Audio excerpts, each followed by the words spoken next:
Առողջ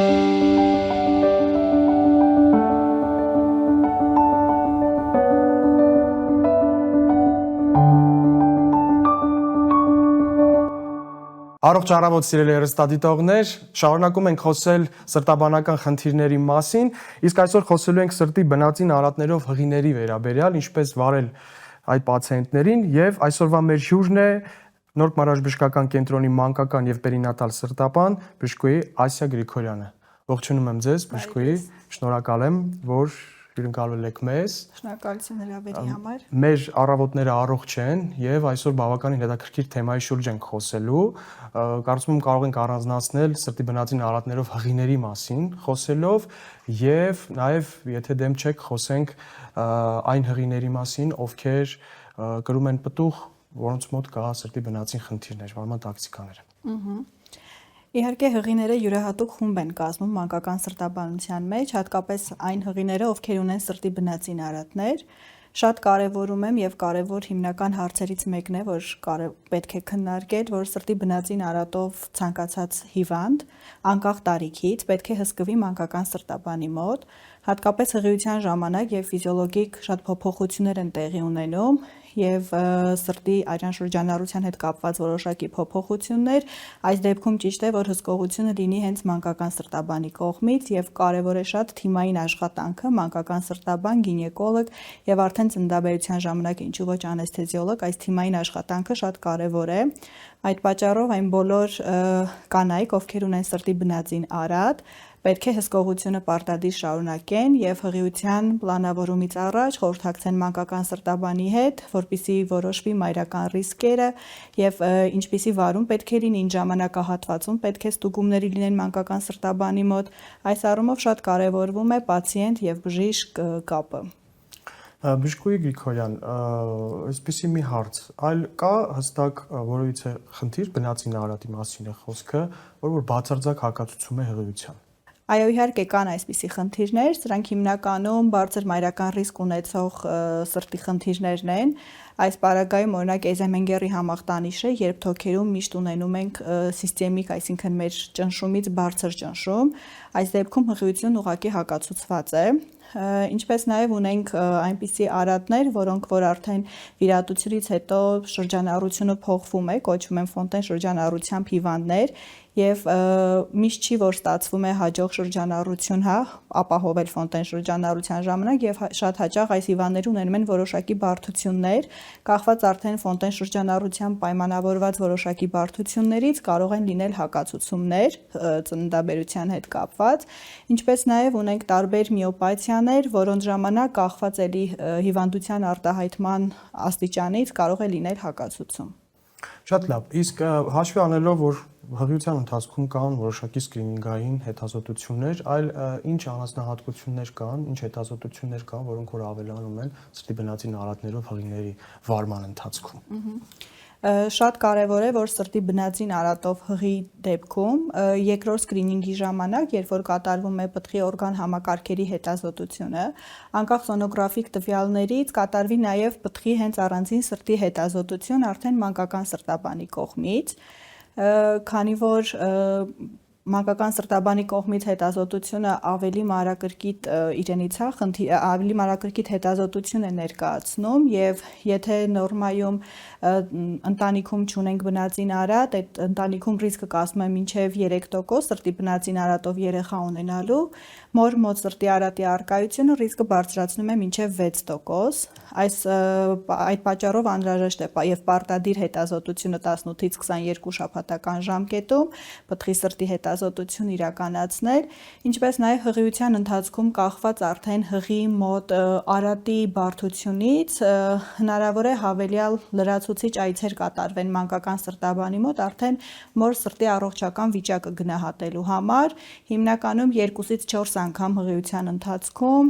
եթե ծանր արտահայտված որևէ խնդիրներ ունեն, հնարավոր է նույնիսկ ավելի հաճախակի կատարվի այցելություններ մանկական սրտաբանի մոտ վիճակը գնահատելու համար։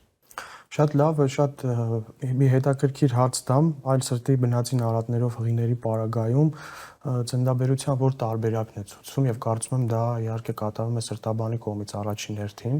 եւ սա կարծում եմ շատ բոլորին հուզում է, արդյոք բնական ճանապարհով ծննդալուծում, թե կեսարյան հատման միջոցով։ Հիմնականում մեծամասամբ դեպքերում սրտի արատները չունեն կեսարյան հատմամբ ծննդալուծման ցուցում, շատ քիչ տոկոս դեպքերում ծանր արտահայտված սրտի արատները, երբ որ մանկական սրտաբանը ցուցում է դնում կեսարյան հատման, հիմնականում մայրական ռիսկը վերջնական պետք է գնահատի մանկական սրտաբանը ծննդալուծման հետ կապված, իհարկե ծննդալուծման պահին կարող են առաջանալ տարբեր գինեկոլոգիական բարդություններ, դրանք արդեն այլ հարցեր են, երբ որ պետք է գինեկոլոգը կողմնորոշվի բնական թե կեսարյան հատմամբ ծննդալուծում իրականացնել, սակայն սրտի բնածին արատների մեծամասամբ դեպքերը որևէ ցուցում չեն ունենում կեսարյան հատման, նախապատվությունը տրվում է բնական կենսամեխանիզմով ծննդալուծմանը։ Շատ լավ, իսկ այսպեսի մի հարց, կին ով հղիացել է եւ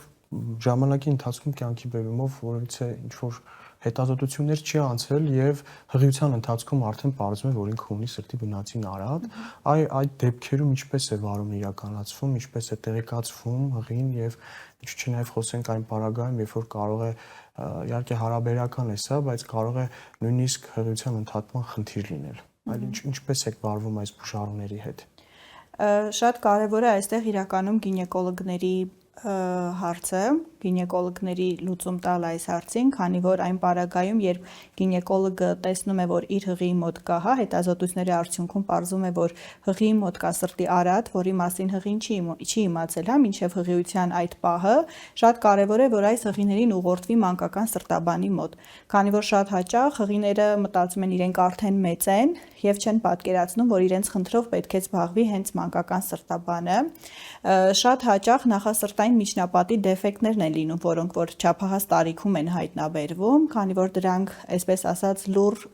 սրտի արատներ են, որոնք որևէ գանգատ կարող են շատ երկար ժամանակ չառաջացնեն եւ որևէ պատահական հետազոտմամբ հայտնաբերվեն։ Նախասրտային միջնապատի դեֆեկտները իրենք չեն հանդիսանում ցուցում հղիության ընդհատման կամ կեսարյան հատման կամ վաղաժամ ծննդաբերության, ուղղակի պետք է գտնվել մանկական սրտաբանի հսկողության տակ, ժամանակին ունենալ ծննդաբերություն եւ եթե չկան գինեկոլոգիական մանկաբարձական հակացուցումներ բնական կենսամեխանիզմով։ Շատ կարեւոր է, որ գինեկոլոգների ճիշտ ուղղորդում լինի ճիշտ մասնագետների մոտ, այսինքն զբաղվի ոչ թե մեծահասակներով սրտաբանը, այլ զբաղվի մանկական սրտաբանը, ով չափահաս հիվանդներ է վարում։ Եվ այստեղ ամենակարևորագույն այս կապող օղակը պետք է լինի իհարկե գինեկոլոգ եւ մանկական սրտաբան։ Շատ լավ է, որ այս թեման բարձրանում է, որովհետեւ այո, բազմիցս դեպքեր են գրանցվում, երբ որ գինեկոլոգի կողմից ցուցում է դիտվում մանկական սրտաբանի, բուժառուն առաջին հերթին մտածում է, որ գինեկոլոգը կարծես թե չի կողմնորոշում այդ հարցում։ Շատ լավ։ Լավ, խոսենք պտղի սրտային արատների վերաբերյալ ներարգանդային կյանքում։ Ինչպես ենք ախտորոշում, ինչ ախտորոշման տարբերակներ կան, որ էտապում ախտորոշման տարբերակներ կան եւ ինչպես է իրականացվում պտղի վարումը հետագա եւ կուզեի նաեւ խոսենք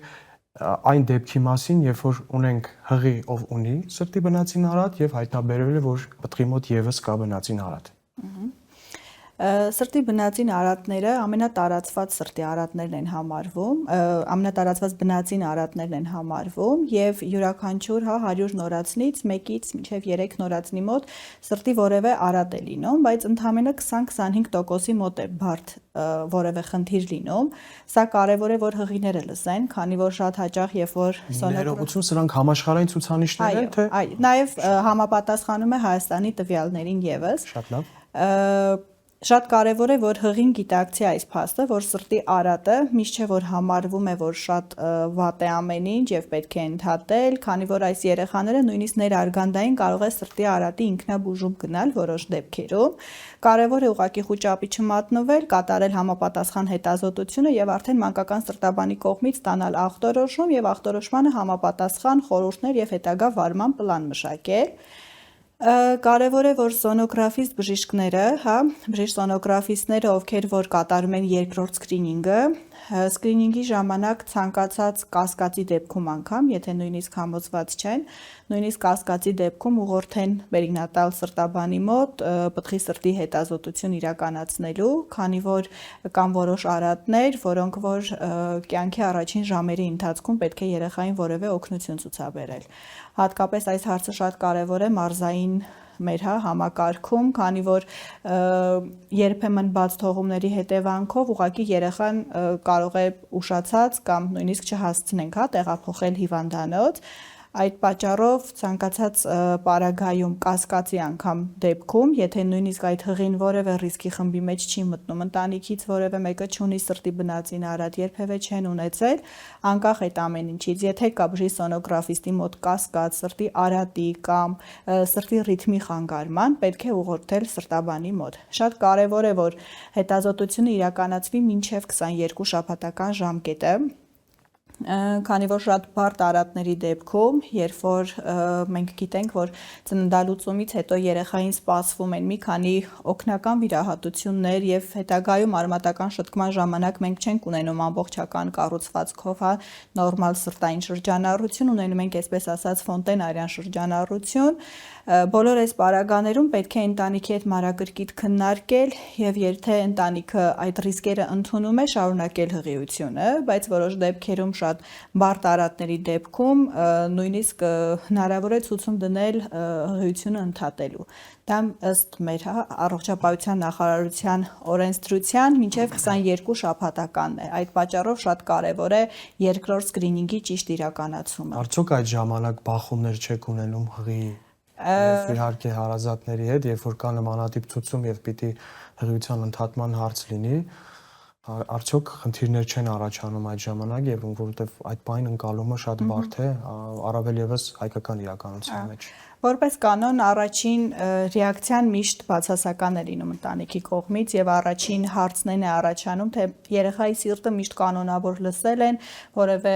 առիթմիկ երևույթներ չի գրանցվել, պետք է ֆիքսենք, որ սրտի աշխատանքի ռիթմի գրանցումը եւ կառուցվածքային խնդիրները իրար հետ որևէ կապ չունեն։ Այսինքն այն, որ դուք լսում եք բալիկի սրտի աշխատանքը, դուք լսում եք նրա հաճախականությունը սրտի աշխատանքի, եւ շնորհիվ ներարգանդային կոմունիկացիաների մոր եւ երեխայի միջև սրտի նույնիսկ ամենաբարդ խնդիրների դեպքում երեխայի սիրտը չի դադարելու աշխատել, այսինքն դուք մինչև ծննդաբերություն լսելու եք կանոնավոր ռիթմի աշխատանք։ Բայց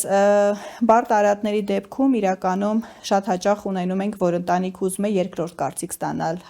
այլ մանկական պերինատալ սրտաբանի կողմից, երբեմն լինում է, որ գնում են բժիշկ սոնոգրաֆիստների մոտ երկրորդ կարծիք ստանալու դեպքում մենք այս առումով ազատ ենք, այսինքն պետք է ընտանիքը գա այդ գիտակցման, ինքը երեխայի հետ վերցնում է այդ ռիսկերը, քանի որ այստեղ բացի վիրահատական ռիսկեր վերցնելուց ունենք շատ հոգեբանական ծանր, շրջան, որը որ այս երեխաները անցնում են, եւ եթե ընտանիքը կողմ է լինում պահել հղիությանը, մենք իհարկե այդ երեխայի հետ մինչև վերջ պայքարում ենք, հղիությունը ամբողջ ընթացքում վարում ենք եւ հղիությունից հետո, ծննդաբերությունից հետո երեխան արդեն անմիջապես տեղափոխվում է մեր կլինիկա, հետագա բուժման պլանով։ Ընտանիքներ կան, որ նույնիսկ պարզ արատների դեպքում են ցանկանում ընդհատել հղիությունը, այս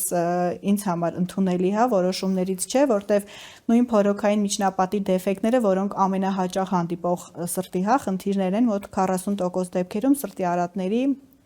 մենք հենց փորոքային միջնապատի դեֆեկտներ ենք ունենում եւ շատ հաճախ այս դեֆեկտների 50%-ից ավելին կամ ինքնուրույն փակվում են կամ հնարավոր է բաց մնան, բայց չխանգարեն երեխային ոչ մի պարագայում։ Այս դեպքում գնալ ընդհատել հղիությունը լրիվ անիմաստ է, որտեվ մենք երբեք չենք իմանա ծնված բալիկը ամբողջությամբ առողջ է, թե չէ, միայն կատարվում է կառուցվածքային սկրինինգային որոշ հետազոտություններ։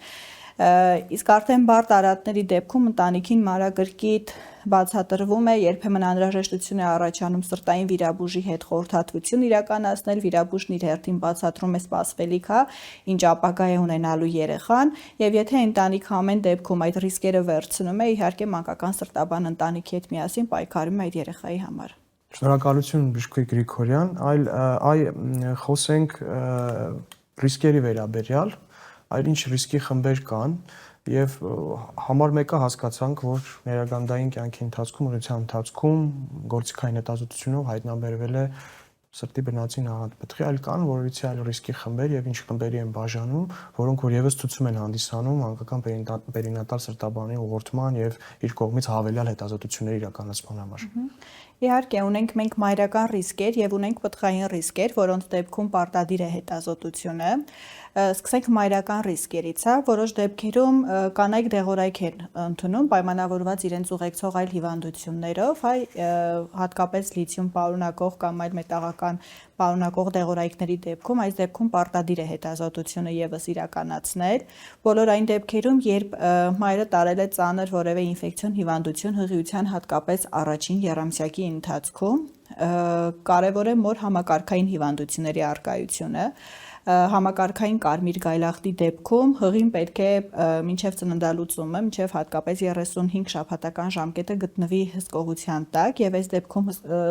սկրինինգը կատարվում է ոչ միայն 18-ից 22 շաբաթականում, այլ նաեւ ավելի բարձր շաբաթականերում, քանի որ հղի մոտ հակամարմինների շատացում կարա լինի նաեւ ժամանակի ընթացքում։ Շատ կարևոր է եւ իրականում շատ քիչ են դիմում այս խնդրով, սակայն համոզված եմ, որ այս հղիները շատ են շաքարային դիաբետ ունեցող հղիները, անկախ դիաբետի տեսակից, դա լինի տիպ 1, տիպ 2, թե հղիության ընթացքում գեստացիոն դիաբետ, բոլոր այս դեպքերում պետք է հղին պարտադիր կատարվի պտղի սրտի հետազոտություն եւ եւս կատարում ենք ոչ միայն 18-ից 22, այլ ավելի բարձր 28-ից 32 շաբաթականում եւս։ Կարևոր է ընտանիքում սրտի բնածին արատի առկայությունը,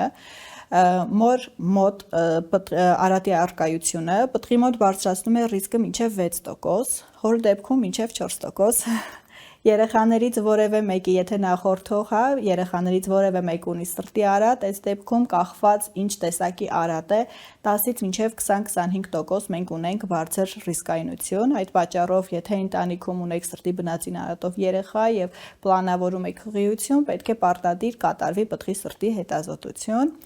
Իսկ պտղային ռիսկերից արդեն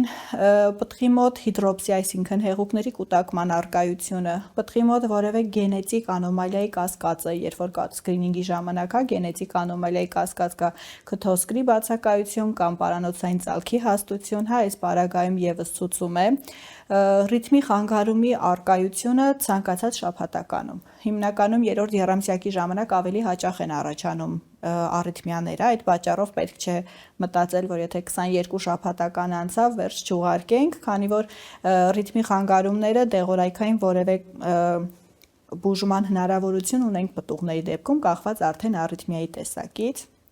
Հղի տարիքը իրականում հարաբերական հակացուցումների մեջ է մտնում, սակայն կարևոր է ուղարկել, քանի որ ռիսկը որոշակի բարձրանում է ոչ միայն գենետիկ անոմալիաների, այլ նաև սրտի արատների դեպքում։ Եվ թեև Հայաստանում ընդունված օրենքի համաձայն չի մտնում դեռևս արտամարմնային բեղմնավորման տեսակները որպես ցուցում, սակայն համաշխարհային եւ Ամերիկայի եւ եվրոպական գայդերով արտամարմնային ցանկացած տեսակի հղիությունը ցուցում է եւս պտղի սրտի հետազոտություն իրականացնելու համար։ Ամեն դեպքում շատ կարևորագույն է, որ այս բոլոր ռիսկի խմբերը, որոնք որ թվարկեցիք, առաջին հերթին իհարկե կարևոր է, որպեսզի գինեկոլոգը ճիշտ ուղղորդում իրականացնի մանկաբարձ գինեկոլոգների կողմից, որպեսզի հետագայում որոշակի բարդություններից եւ որոշակի խնդիրներից խուսափելու համար։ Եվ մի կարևոր փաստ եւս ուզում եմ, հատկապես մանկաբարձ գինեկոլոգների համար նշել, որ պտղի մոտ սրտի արատը չի հանդիսանում վաղաժամ ծննդաբերության, կեսարյան հատման ցուցում, հակառակը նույնիսկ ամենաբարդ արատի դեպքում, որքան ավելի հասուն լինի երեխան, որքան ճիշտ ժամանակին ծնված լինի եւ մենք չունենանք անհասության պայմանավորված կողմնակի խնդիրներ,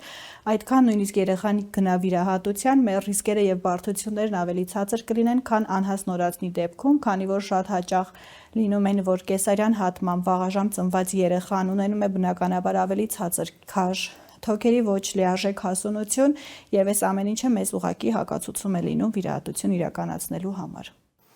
Շնորհակալություն Բժշկուհի Գրիգորյան, բավականին հետաքրքիր զրույց ունեցանք եւ հասկացանք մի կարևորագույն բան, որ անկախ ամեն ինչից հղիության ընթացքում ցանկացած որոշակի խնդրի դեպքում